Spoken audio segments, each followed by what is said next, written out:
beans at sweet potato. Hugasan ko na. Gusto ko to para merienda.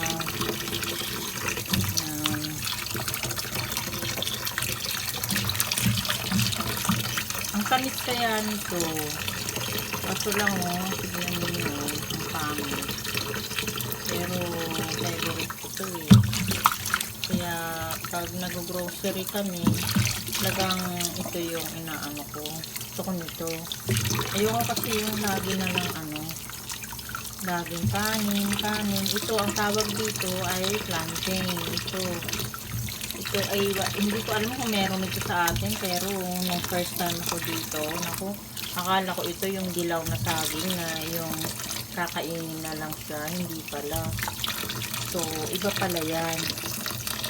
So, sabi ko, iba ang mga pagkain dito. Hindi lahat ay parehas sa pagkain natin.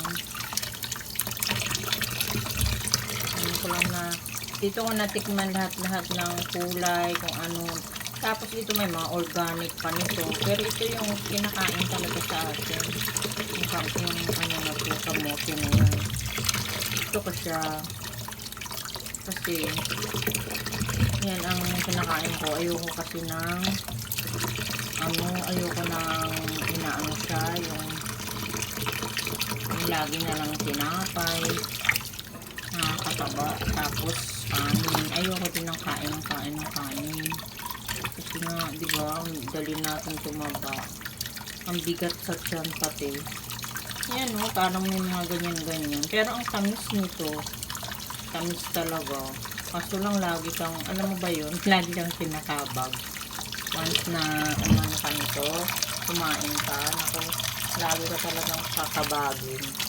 Pero alam mo, kahit alam niyo, kahit nasabi niyo, lagi kang feeling mo gano'n, mahayan ka lagi sa tiyan, pero at least, yung, alam mo sa sarili mo na, hindi yun, dahil sa kinain mo, hindi yun, wala siyang, na, masamang hangin. Masamang hangin siya, pero wala siyang, alam mo na. Ngayon, ito, lalagain ko na siya. Kasi para may merienda ako mamaya. Hindi ko alam kung anong uunahin ko rito kasi ito kasi madali lang ito maluto ito. Kaya ganyan ang paglagay ko. Ganyan. Yan.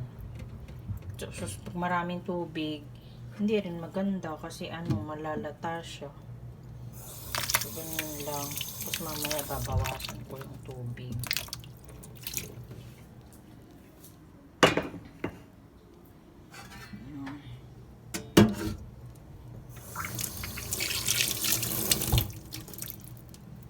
Okay, lulutuin na siya.